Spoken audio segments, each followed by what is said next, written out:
নমস্কার বন্ধুরা, food point of দীপিকায় আপনাদের সকলকে স্বাগত। আমি দীপিকা। আজকে আপনাদের সাথে শেয়ার করব চিংড়ি মাছের মাথা দিয়ে চপ। চলুন তাহলে রেসিপিটা শুরু করা যাক। চিংড়ি মাছের চপ বানানোর জন্য এখানে আমি কিছুটা পরিমাণ মসুর ডাল জল দিয়ে 30 মিনিটের জন্য ভিজিয়ে রেখে দেব।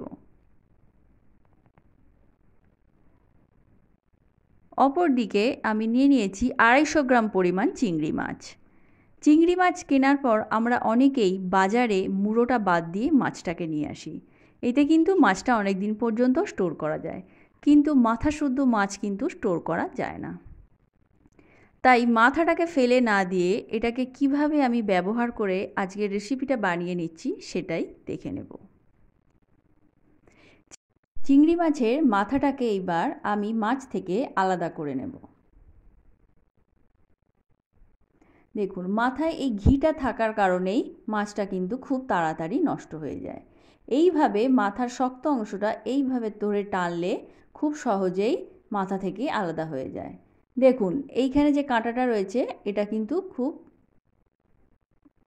সহজেই এইভাবে আলাদা হয়ে গেল। এইবার এই অংশটাকে আমি হাতের সাহায্যে চেপে মাছ থেকে আলাদা করে নেব। আপনারা ছুরি বা বঁটির সাহায্যে এটাকে আলাদা করে নিতে পারেন। দেখুন, এইটাকে আমি এইভাবে আলাদা করে নিচ্ছি। আর এই মাছটা আমি 1 সপ্তাহ 2 সপ্তাহ বা 1 মাস পর্যন্ত স্টোর করে ব্যবহার করতে পারি, যে কোনো তরকারিতেই ব্যবহার করতে পারি। আর একটা মাছ আমি এইভাবে আলাদা করে দেখাচ্ছি।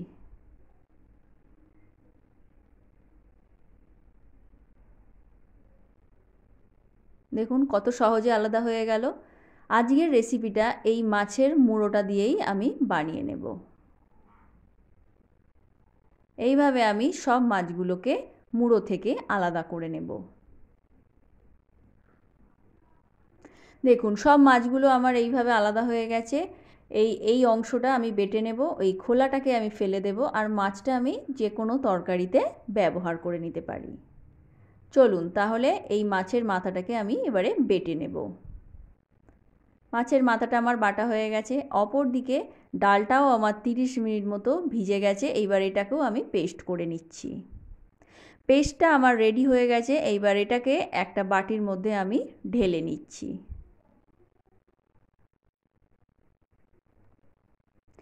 এইবার এই পেস্টটাকে 1 মিনিট মতো এইভাবে একটু ফেটিয়ে নেব।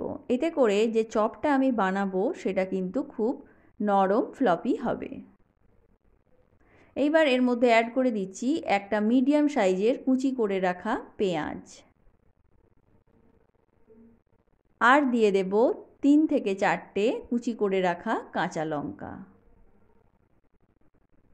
দিয়ে দেব 4 ভাগের 1 ভাগ হলুদ গুঁড়ো, আর দিয়ে দেব স্বাদ অনুযায়ী লবণ।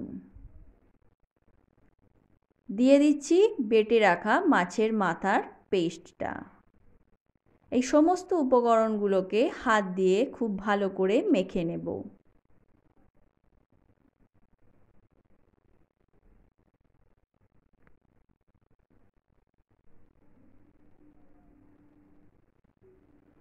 মাখাটা আমার রেডি হয়ে গেছে। অপর দিকে আমি গ্যাসের উপর একটা কড়াই গরম করতে বসিয়ে দিয়েছি, আর দিয়ে দিচ্ছি 2 টেবিল চামচ সর্ষের তেল।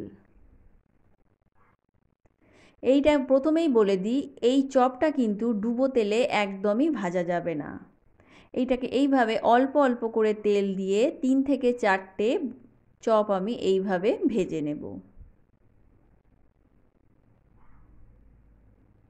3টে চপ আমি প্রথমে দিয়ে দিয়েছি। ওপরের অংশটা সামান্য ড্রাই হয়ে গেলে এইভাবে খুন্তির সাহায্যে উল্টে দেব। এই চপটা কিন্তু খুব নরম থাকে প্রথমে, তাই খুব সাবধানে ধীরে ধীরে উল্টে পাল্টে আমি ভেজে নেব। এই সময় গ্যাসের ফ্লেমটাকে লো টু মিডিয়ামে রাখতে হবে। অবশ্যই এটাকে হাই ফ্লেমে করা যাবে না। হাই ফ্লেমে করলে এর বাইরের অংশটা পুড়ে যাবে আর ভেতরটা একদম কাঁচা থেকে যাবে। এইভাবে উল্টে পাল্টে আমি চপগুলোকে ভেজে নেব।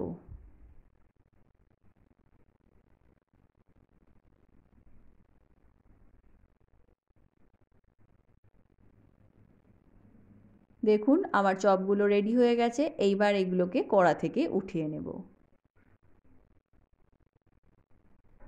অপরদিকে কড়াতে আরও 2 টেবিল চামচ তেল দিয়ে আমি পরের ব্যাচটাও ভেজে নেব।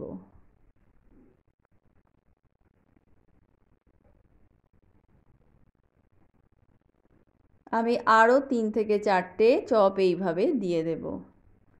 তো বন্ধুরা, কেমন লাগলো রেসিপিটা? ভালো লাগলে লাইক, শেয়ার ও কমেন্ট করতে ভুলবেন না। আর আমার চ্যানেলে নতুন হয়ে থাকলে চ্যানেলটা সাবস্ক্রাইব করার অনুরোধ রইল।